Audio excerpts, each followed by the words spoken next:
எல்லோருக்கும் வணக்கம். உசுரை வாங்குறதுக்குன்னே இருக்கிறாங்கப்பா அப்படின்ற மாதிரி மிக மிக முக்கியமான தகவலை தான் இப்போ நம்ம பார்க்க போகிறோம். அப்படியே வரிசையாக முக்கியமான செய்திகள் வருது பாருங்க.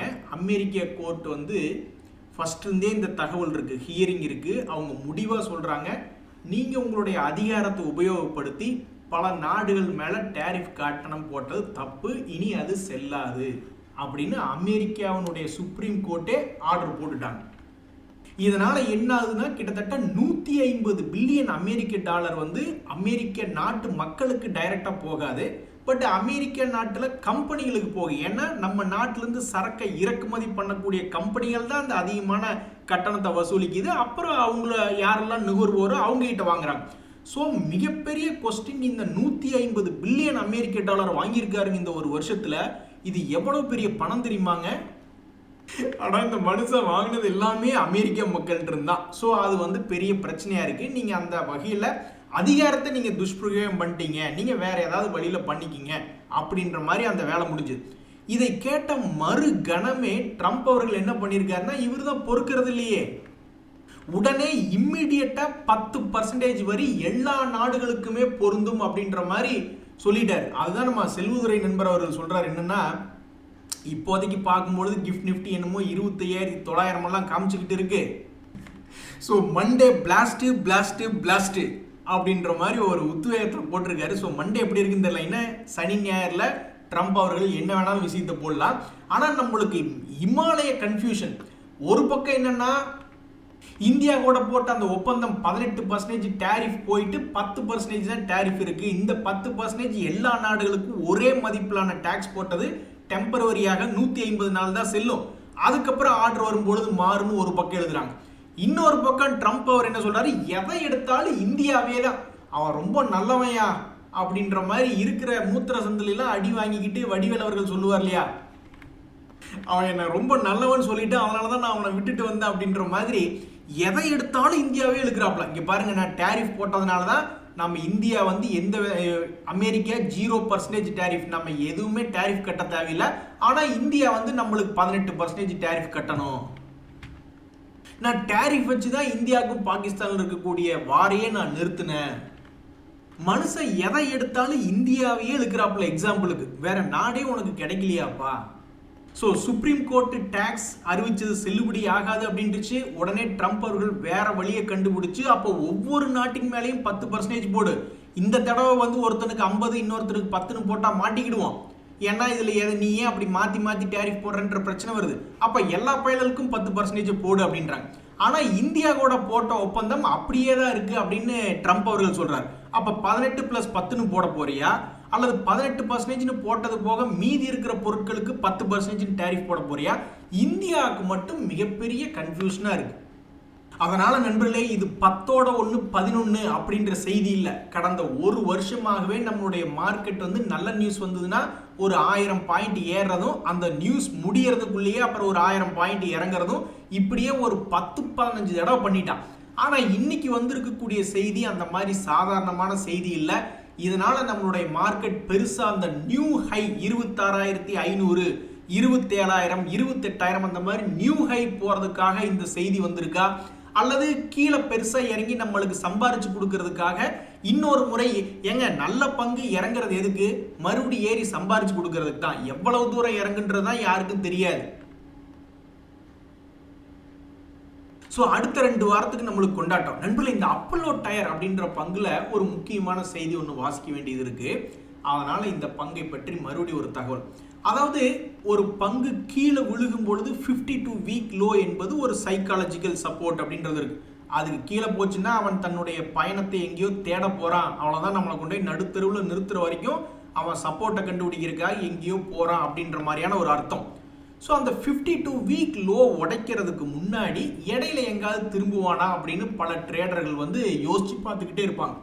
அந்த வகையில் சமீபத்தில் 200 டேஸ் மூவிங் ஆவரேஜ் கீழே ஒரு 4 தடவை இந்த அப்பல்லோ டயர் அப்படின்ற பங்கு வந்து சமீபத்தில் இறங்கியிருந்தது. ஒரு முறை 6% இறங்கியிருந்தது, இன்னொரு முறை 7% இறங்கியிருந்தது.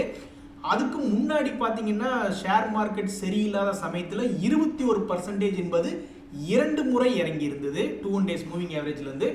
அதுக்கு மேலே ரொம்பலாம் போக வேண்டியதில்லை. ஒரு வருஷத்தினுடைய அளவை பொறுத்த வரைக்கும் ஜென்ரலாக பார்க்க போகும்போது ஒன்றா ஒரு 7% விழுந்ததுக்கப்புறம் திரும்பி ஏறி வந்திருக்கான். அப்புறம் 20% இறங்கிய பிறகு கொஞ்சோண்டு திரும்பி வந்திருக்கான். அப்போ இந்த முறை 200 டேஸ் மூவிங் ஆவரேஜ்லேருந்து எவ்வளவு கீழே தள்ளி விழுந்திருக்கு அப்படின்னு பார்த்தோம்னா அந்த மாமூலா உழுகக்கூடிய அந்த 7% அப்படின்ற லெவலில் வந்து விழுந்திருக்கான். அதாவது ஒரு centre point 200 days moving average அதுலேருந்து ஒரு 7% என்பது சீப்பாக வந்து விழுந்திருக்கு. அப்போ ஏற்கனவே இந்த பங்கில் சிக்கி இருக்கக்கூடிய பலதரப்பான முதலீட்டாளர்கள் எஃப்ஐஎஸ், டிஐஎஸ், பப்ளிக்னு பார்க்கும்பொழுது இதில் ஸ்மார்ட் மணி கான்செப்டில் ஏற்கனவே உள்ளே போய் லாக் ஆனவங்க சரி என்னடா பண்ணுறது, ஆவரேஜ் பண்ணி ஆகணுமே, அதுக்கு வந்து என்ன அட்டம்ப்ட்னு பார்த்துக்கிட்டு இருப்பாங்க. ஸோ இந்த மாதிரி தான் அவங்க வந்து எது ஒரு பெட்டரான இடம் ஆவரேஜ் பண்ணுறதுக்கு அப்படின்ற மாதிரி பார்த்துக்கிட்டு இருப்பாங்க. ஸோ எப்பவும் விழுந்திருக்கக்கூடிய அந்த மாமூலான 7% இறக்கம் என்பது நடந்திருக்கு. அதுக்கப்புறம் மறுபடியும் ஒரு 20% வரைக்கும்லாம் கரெக்ஷன் ஆகிறானா இல்லையா அப்படின்றது தெரியல. பட் இப்போ முதல் கட்டமாக இந்த அப்பல்லோ டயர் என்பது கரெக்ஷன் ஆகி வந்திருக்கு. இந்த எஸ்ஆர்எஃப்லையும் மிக முக்கியமான ஒரு தகவல் பார்க்க வேண்டியது இருக்கு, பிஏஎஸ்எஃப்லையும் பார்க்க வேண்டியது இருக்கு. பிஏஎஸ்எஃபோட செக்டர்னுடைய லீடர் கிடையாது. ஆனால் இந்த எஸ்ஆர்எஃப் பொறுத்த வரைக்கும் இந்த ஸ்பெஷாலிட்டி கெமிக்கல்ஸ் எல்லாம் இவங்க வந்து ஒரு பெரிய ஆள் தான். ஒரு வருஷத்துக்கு 1700 கோடியெல்லாம் லாபம் பண்ணுறாங்க. பிஏஎஸ்எஃப்லாம் வந்து 400 கோடி தான் லாபம் பண்ணிக்கிட்டு இருக்காங்க. ஸோ இந்த எஸ்ஆர்எஃப் பொறுத்த வரைக்கும் இந்த பங்குமே வந்து சமீபத்தில் ஒரு 9% இறங்கிய பிறகு அப்புறம் மறுபடியும் மேல் நோக்கி ஏறினான். இப்போ கரெக்டாக மறுபடியும் அதே மாதிரி 200 டேஸ் மூவிங் ஆவரேஜ்லேருந்து லேசாக இறங்கியிருக்கு. இதுக்கு முன்னாடி எப்படி இறங்கினானோ அதே அளவு தற்போதும் இறங்கியிருக்கு. இனி அடுத்த சில மாதங்கள் கழித்து பார்க்கும்பொழுது இந்த எஸ்ஆர்எஃப் என்ன செய்யும், இதுக்கு முன்னாடி இவ்வளவு கேவலமாக சார் எப்போ இறங்குனீங்க அப்படின்னு கேட்கும்பொழுது 2025 எனக்கு ஹிஸ்ட்ரி இல்லை தம்பி, வேணா போய் 2024 எடுத்துப்பாருன்னு சொல்லிட்டு அப்போ ஒரு 10% 200 டேஸ் மூவிங் ஆவரேஜ்லேருந்து வீக் ஆகி கீழே விழுந்துருக்கான். ஸோ அதன் பின்பு அவனுக்கு இறக்கம் என்பதே இல்லாமல் இருந்தது. ஸோ இப்போ எதுக்காக இப்படி இறங்கி வச்சிருக்கான்னு தெரியல 10%. ஸோ இறங்கியது ஏறுவதற்கா அல்லது இன்னுமே கீழே போகிறதுக்கா அப்படின்றது தெரியல. பட் தற்போதைய நிலையில் மிக முக்கியமான பங்கு எஸ்ஆர்எஃப் என்பது அவனுடைய ஸ்பெஷாலிட்டி கெமிக்கலில் செக்டர் லீடர். ஆனால் ரொம்பவுமே மாமூலாக அவன் எப்பவும் போய் உழுகிற இடத்துல உளுந்திருக்கான். ஸோ அந்த சென்டர் பாயிண்ட்லேருந்து திரும்ப ஏற போகிறதா அல்லது திரும்ப வீழ்ச்சியா என்பது சில காலங்கள் பொறுத்து இருந்தால் தான் தெரிய வரும். பிஐஎஸ்எஃப் என்பது செக்டர் லீடர் இல்லை அப்படின்றதுனால இவ்வளவு ஆராய்ச்சி என்பது நிறைய பேர் பண்ணவே மாட்டாங்க. ஸ்மார்ட் மணி கான்செப்டில் இருக்காங்க. அதுக்குன்னு மற்றவங்க அப்போ இந்த ஷேரை வாங்கி வச்சவங்கள என்ன பண்ணுறது, ஆல்ரெடி நம்ம பார்த்தோம்னா கிட்டத்தட்ட 16% வந்து பப்ளிக் வாங்கி வச்சுருக்காங்க. அப்போ அதில் எத்தனையோ பேர் வந்து எங்காவது ஒரு ஸ்டாக் மார்க்கெட்டில் அதை எங்காவது ஆவரேஜ் பண்ணணுமே அப்படின்ற மாதிரிலாம் பார்த்துட்டு இருப்பாங்க. அப்புறம் அவங்கள என்ன பண்ணுறது அப்படின்ற மாதிரியான ஒரு நிலைமை. ஸோ இது வந்து ஆக்சுவலாக 200 டேஸ் மூவிங் ஆவரேஜ்லேருந்து ஒரு முறை 25% ரொம்ப மோசமான ஒரு கிராஷ். அதுக்கப்புறம் கொஞ்சம் ஏறி வந்திருக்கான். அதுக்கப்புறம் அந்த 25% எப்போ இறங்கியிருந்தா 200 டேஸ் மூவிங் ஆவரேஜ்லேருந்து பார்த்தோம்னா இப்போ வரைக்கும் உழுகவே இல்லை. அந்த 25% பக்கம் உழுகவே இல்லை. இப்போ ட்ரை பண்ணிட்டு இருக்காரு சார் 25% உளுந்துடலாமா வேண்டாமா அப்படின்ட்டு. ஸோ தற்போதைக்கு 17% என்பது 200 டேஸ் மூவிங் ஆவரேஜ்லேருந்து விலகி ட்ரேட் ஆகிட்டு இருக்கக்கூடிய ஒரு பங்கு தான் இந்த பிஏஎஸ்எஃப். இவங்க சமீபத்தினுடைய குவார்ட்டரில் ஒரு ப்ராஃபிட் மேக்கிங் கம்பெனியாக தான் தங்களுடைய ரிசல்ட்டை அறிவிச்சிருக்காங்க. தெய்வமே நீ எங்கேயோ போயிட்ட, இப்படி ஒரு கண்டுபிடிப்பு உலகத்தில் எங்கேயுமே இல்லையே அப்படின்னு இருக்கக்கூடிய நிலைமையில உலகத்தில் எத்தனையோ அனலிஸ்ட் இருக்காங்க. அவங்க என்னென்னத்தையோ கண்டுபிடிச்சாங்க. நான் தான் இந்த 200 டேஸ் மூவிங் ஆவரேஜ்லேருந்து கீழே எவ்வளவு தூரம் இறங்கி சீப்பாக இருக்கான் அப்படின்ற ஒரு தகவலை வந்து கண்டுபிடிச்சது. ஸோ திருப்பூர் புல்ஸ்னுடைய பார்வையாளர்கள் வந்து திடீர்னு யாராவது திருப்பூர் புல்ஸ் என்னங்க கண்டுபிடிச்சாரு அப்படின்னு கேட்டால் இந்த மாதிரி 200 டேஸ் மூவிங் ஆவரேஜ்லேருந்து எவ்வளவு தூரம் இதுக்கு முன்னாடி அவன் வரலாறில் இறங்கியிருந்தான், இப்போ எவ்வளவு இறங்கியிருக்கான் அப்படின்ற ஒரு கம்பேரிசன் என்றைக்கும் தேவை அப்படின்ற ஒரு விஷயத்தை கண்டுபிடிச்சாரு. ஏன் இதெல்லாம் நான் இப்போ சொல்கிறேன்னா, இந்த ட்ரம்ப் அப்படி தானே பீத்திக்கிறாப்புல. எந்தையாவது ஒரு விஷயத்தை பண்ணிட்டு பார்த்தீங்களா, நான் வந்து 200% வரி போடுறேன்னு சொன்னோன்னே பல மாற்றங்கள் நடந்தது அப்படின்ற மாதிரி. என்னை கேட்டால் ஒவ்வொரு மேனேஜர், இந்த வீடியோவை யாராவது மேனேஜர்ஸ் நீங்கள் பார்த்துக்கிட்டு இருந்தீங்கன்னா லெட் த பர்ஃபார்மன்ஸ் ஸ்பீக் அப்படின்னு விட்றாதீங்க. நீங்கள் ஒரு விஷயத்தை பண்ணீங்கன்னா 10 தடவை அதை சொல்லி காட்டுங்க. என்னை பொறுத்த வரைக்கும் அதுதான் ஒரு நல்ல ஃபார்முலாவாக இருக்கும் போல. நான் சொன்னேன் அப்படின்ற மாதிரி சொல்கிறவங்களுக்கு தான் அது வந்து ஒரு விஷயமே வெளியே தெரிய வரும் போல. நம்ம பாட்டுக்கு இவ்வளோ பெரிய பல்வேறு விஷயங்களை கண்டுபிடிச்சிக்கிட்டு ரொம்ப சாதாரணமாக சொல்லிக்கிட்டு இருக்கும்பொழுது அதுக்கு ஒரு நல்ல மதிப்பு கிடைக்கிறது இல்லை. ஸோ இனிமேல் உலகத்தில் இருக்கிற எல்லாரும் ட்ரம்ப் ஃபார்முலா தான் ஃபாலோ பண்ணணும். நான் சொன்னேன் என்னத்தையா நீ சொன்ன.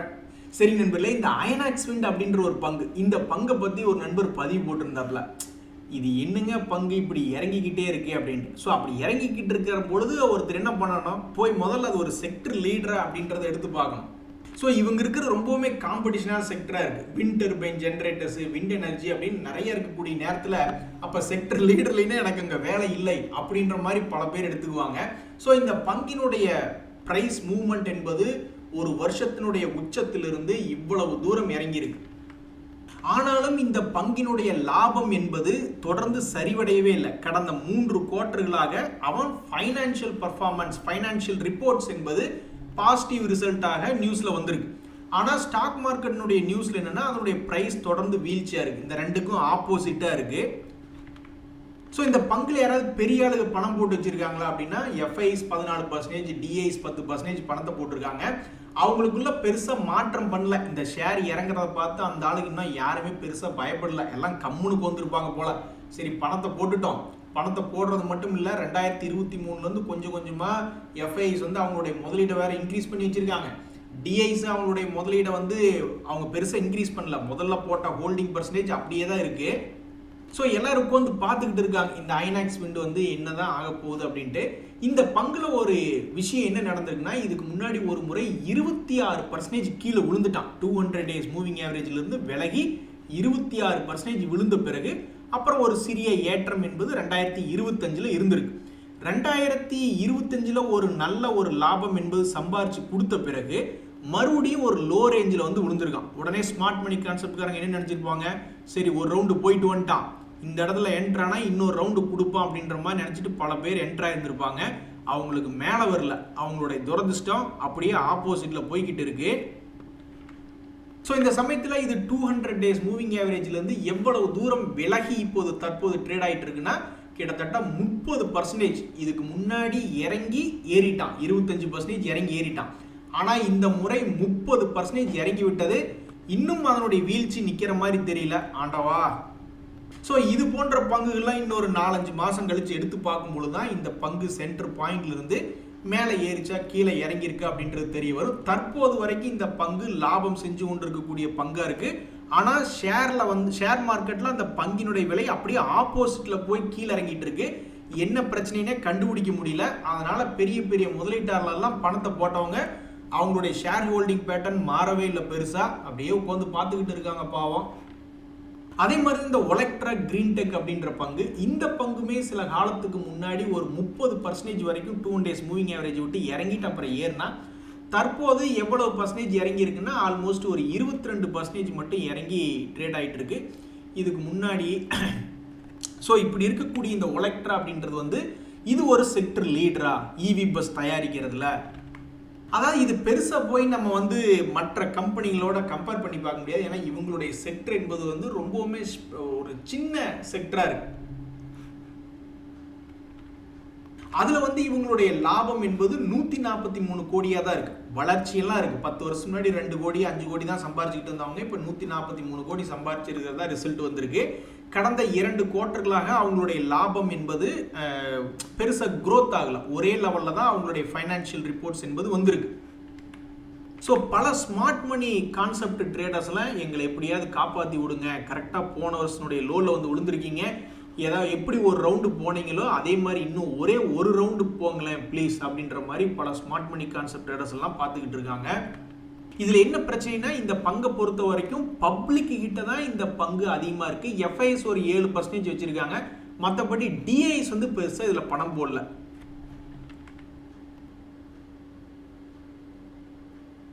அன்புல எல்லா நியூஸையும் எடுத்து ஓர கட்டி வச்சுட்டு இந்த நியூஸையுமே ஒரு தடவை கவனிச்சு பாருங்க. நம்ம ரீட்டைலர்கள் இந்தியனுடைய ஸ்டாக் மார்க்கெட்ல ஜனவரி மாசத்துல 16,942 கோடிக்கு வாங்கியிருக்காங்க நெட்டா பார்க்கும் பொழுது அப்படின்ற மாதிரி. ஸோ நம்ம ஆளுகள்லாம் இப்போ யாரும் பயப்படுற மாதிரியே இல்லைங்க. நம்ம இந்தியன் டீம் மாதிரி ஆயிட்டோம். ஒரு காலத்தில் நம்ம டீம் முதல்ல ஒரு 4 பேர் அவுட் ஆனால் பயந்துடுவோம். அதுக்கப்புறம் தோனி வந்த பின்பு கடைசி ஆள் வரை இனிமேல் விளையாடுவாங்க அப்படின்ற மாதிரி இன்றைய தேதியில் நம்ம இருக்கோம். ஸோ மேக்ஸ் நம்மளுக்கு வந்து ஒரே ஒரு மாதத்தினுடைய டிலே தான் நம்மளுடைய ஷேர் மார்க்கெட் நல்லா பணம் போடுறாங்களா இல்லையான்றது ஒரே ஒரு மாத டிலே. எஃப்ஐஸ் வந்து ஒரே நாளில் தெரிஞ்சிடும் அவன் பணம் போடுறானா இல்லையா அப்படின்றது தெரிஞ்சிடும். ஆனால் நம்ம நாட்டு நண்பர்களே வந்து பணம் போடுறாங்களா இல்லையான்னு தெரிஞ்சுக்கிறதுக்கு ஒரு மாதம் ஆகும். நம்ம நண்பர் கூட என்ன சொல்கிறாருன்னா, இந்த மியூச்சுவல் ஃபண்டுகள் இப்போ நல்லா சம்பாரிச்சு கொடுத்தது, ஆனால் எதிர்காலத்தில் இந்த பாஸ்ட் பர்ஃபார்மன்ஸ் மறுபடியும் நடக்குமா அப்படின்ற மாதிரி டவுட்டு தான் அப்படின்ற மாதிரி சொல்கிறாரு. என்னை பொறுத்த வரைக்கும் என்னன்னா, ஷேர் மார்க்கெட் நான் 20 வருட காலமாக பார்த்துருக்கேன். நம்ம நண்பர் அதை விடவும் அதிகமாக 40 வருடமாக கூட பார்த்துருப்பார். ஆனால் நான் பார்த்த வரைக்கும் ஒரு நல்ல பங்கோ அல்லது ஒரு நல்ல மியூச்சுவல் ஃபண்டோ அல்லது அந்த ஃபண்டை மேனேஜ் பண்ணுற நல்ல போர்ட்ஃபோலியோ மேனேஜர்ஸோ சரியான ரிட்டர்ன் திடீர்னு இடையில வரலின்னு வச்சிங்களேன், அப்போ எதிர்கால ரிட்டர்ன் வந்து அக்குமுலேட் ஆகிட்டே இருக்குதுன்னு அர்த்தம். திடீர்னு என்னைக்காவது ஒரு நாள் 10 வருஷத்துக்கு ஒருக்காவோ 20 வருஷத்துக்கு ஒருக்காவோ ஒரு புல்லிஷ் மார்க்கெட் என்பது அரசியல் மாற்றம் ஏற்படுறதுனாலையோ அல்லது நல்ல பட்ஜெட்டுகள் அறிவிப்பதுனாலையோ திடீர்னு ஏதாவது உலக இடையில பொருளாதாரத்துக்கு இடையில நல்ல ஒப்பந்தங்கள் வருவதனாலையோ ஏதோ ஒரு விஷயத்துல டக்குன்னு ஒரு பீக் அடிப்பான். அப்படி நல்ல விஷயம் வந்து பீக் அடிக்கலையா, இருக்கிற ரேட்டில இருந்து ஒரு 50% பக்கம் கீழே இறங்கி திரும்பி ஏறும் பொழுது ஒரு 200% ஏறுவான். அந்த மாதிரிலாம் நான் பார்த்துருக்கேன். ஸோ எனக்கு வந்து இப்போ மியூச்சுவல் ஃபண்டுகள் பெருசாக ரிட்டர்ன் கொடுக்கல அப்படின்னா அது ஒரு 5 வருஷமோ 10 வருஷமோ அது தேக்க நிலையில் இருக்குது. அதுக்கப்புறம் திடீர்னு எகிரி ஒரு ரிசல்ட் கொடுக்கலாம் அல்லது பெருசாக கிராஷ் ஆகிட்டு அங்கிருந்து இன்னொரு மிகப்பெரிய ஒரு ரிட்டர்ன் கொடுக்கலாம் அப்படின்றதான் அதனுடைய அர்த்தம். ஷேர் மார்க்கெட்டில் வந்து இதை என்ன சொல்லுவாங்க அப்படின்னு பார்த்தோம்னா, நேரோ ட்ரேடிங் ரேஞ்ச் அப்படிம்பாங்க. ஒரு குறுகிட்டே போய்கிட்டே இருக்கு, அப்புறம் ஒரு மிகப்பெரிய ஒரு பிரேக் அவுட்டோ மிகப்பெரிய பிரேக் டவுனோ இருக்கு அப்படின்றது ஷேர் மார்க்கெட்டில் ஒரு ஸ்ட்ராட்டஜி. அதுதான் இப்போதைக்கு பெரும்பாலும் நடந்துகிட்டு இருக்கு.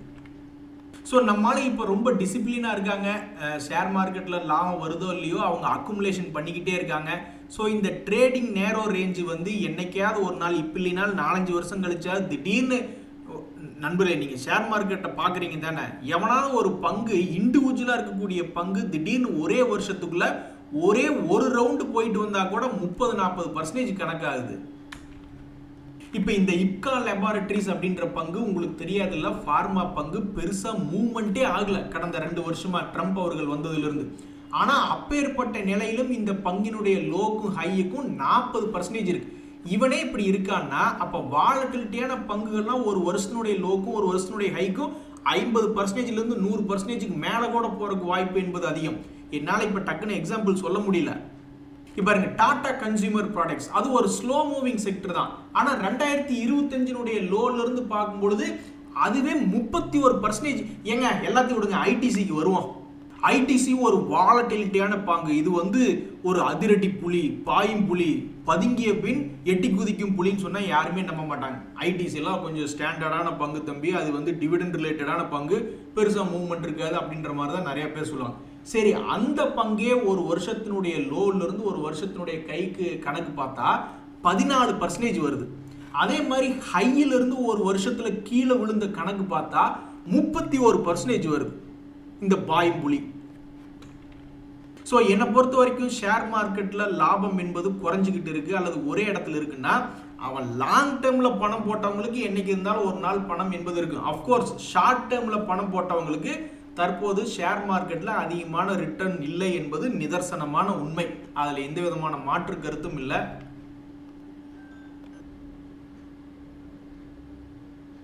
அதே மாதிரி இந்த அப்பர் இண்டஸ்ட்ரீஸ்ல நேத்து வந்து கெயின்ல முடிஞ்ச ஒரு பங்கு, அந்த பங்கினுடைய ஒரு வருஷம் மூவ்மெண்ட் அப்படின்னு பார்க்கும் பொழுது இவனுடைய வால்டிலிட்டி எல்லாம் ஆல்மோஸ்ட் ஒரு 123% ஏறிட்டு மறுபடியும் அங்கிருந்து ஒரு 30% இறங்கிட்டு மறுபடியும் அங்கிருந்து அவன் பார்க்கும் பொழுது கிட்டத்தட்ட 53% ஏறி இருக்கான்.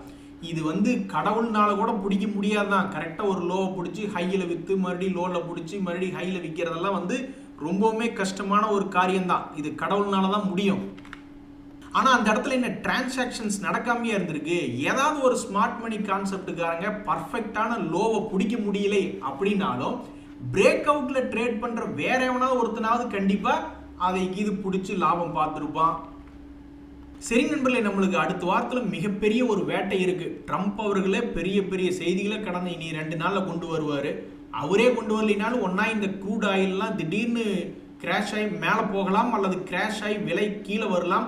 என்ன வேணாலும் அடுத்த வாரத்தில் மார்க்கெட் நடக்கிறதுக்கு மிகப்பெரிய ஒரு காரியமா இன்னைக்கு அவங்களுடைய சுப்ரீம் கோர்ட்டும் ட்ரம்ப் அவர்களும் பார்த்துருக்காரு. பட் சுப்ரீம் கோர்ட் இன்னைக்கு லீவ் விட்டு போயிடுவாங்க. ஆனால் ட்ரம்ப் வேலை பார்த்துக்கிட்டு இருப்பாரு. ஏதாவது ட்வீட் போடுவாரான்னு பார்த்துக்கிட்டு இருப்போம். நன்றி, வணக்கம்.